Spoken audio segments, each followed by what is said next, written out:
Hey, what's up, Guardians? DBL here, and we're back on another wonderful Xursday morning to see what the Agent of the Nine has for us this week. As usual, we will be covering Xur's location and inventory in full and giving you our opinion on what he's got for sale. So without further ado, let's dive on in. This week, you'll find Xur hanging out once again in Tower North. You'll find he's set up shop on the balcony right outside of the Speaker's headquarters. Again, just follow the path that I'm taking here and you'll find him in no time. Hey there, Xur. What you got for us this week? Alright, now this week you'll find that Xur has quite a lot of DLC weapons and armor on sale. Hopefully most of you guys can take advantage of that because he does have a few goodies packed in here this week. But alright, first things first, we are going to start off with the weapons and armor that Xur has for sale this week. We'll cover their stats and abilities and then we'll move on to the weapon and armor upgrades for this week. But starting us off, we have the exotic Titan helmet, the Glasshouse. Now this is a pretty great piece of armor that comes with the benefit of increasing the duration of both Blessing and Weapons of Light. It also has a pretty decent intellect stat roll of 118, which is about 10 away from the max.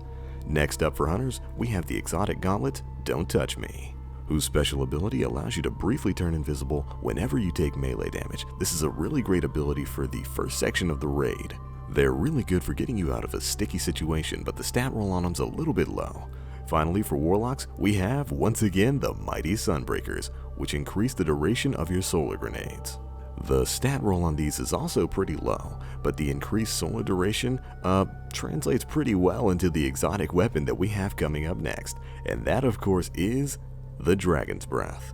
The Dragon's Breath is an exotic rocket launcher that comes with a decent amount of ammo and the special ability Pyromancer, where every shell fired from this weapon will leave a solar flare in its wake. Now this is a very interesting ability that in the right situations can cause massive damage, but overall the lack of tracking and the way enemies are programmed to move out of the solar flare means you're probably not going to get as much utility out of Dragon's Breath as you would something like Horn or Truth. But next up, we've of course got exotic shards for sale, as well as an exotic chess piece engram, which you can of course purchase and redeem at the Cryptarch for a chance at any exotic chess piece in the game.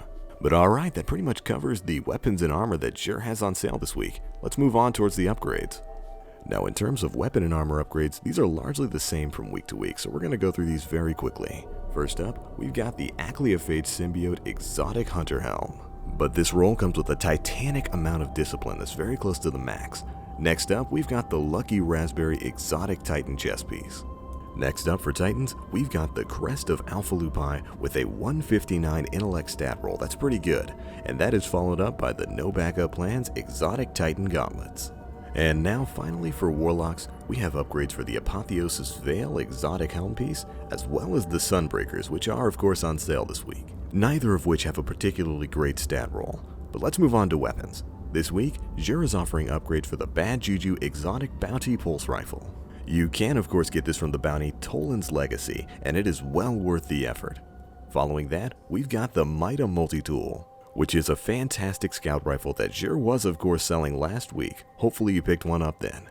Next up, we've got the exotic hand cannon Thorn, which you can get from the bounty A Light in the Dark, and that is followed up by the exotic scout rifle Patience in Time.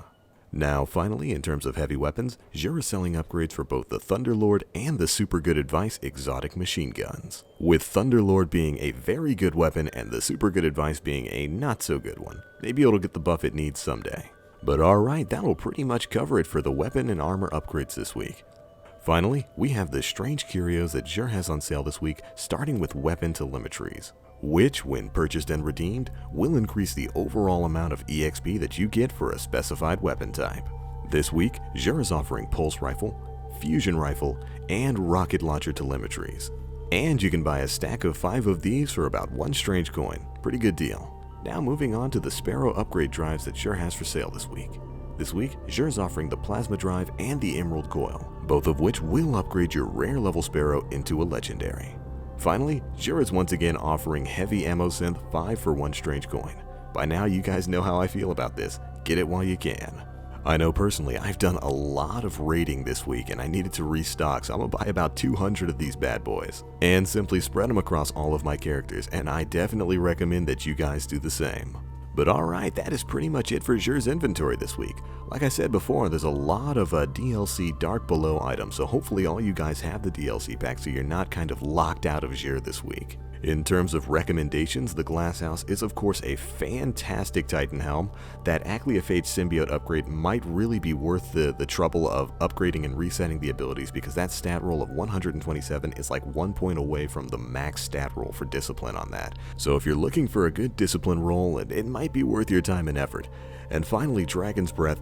It's kind of an underrated weapon, you know. It's got its utility. It can push out a lot of damage again if the enemy you're shooting at sits still and takes the damage over time, but very few enemies in the game will actually do that, so it's kind of outshined by its big brother Yallarhorn and its big brother Truth. Shoot, I mean, even Hunger of Crota has tracking.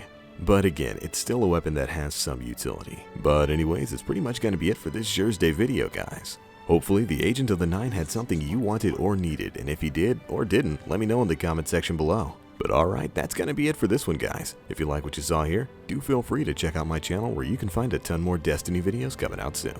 And don't forget to follow me on both Twitch and Twitter so you can get instant notifications whenever I go live, and I have been holding a lot of live streams as of late, and I want you guys in on that. Links to both of those will be in the description box below.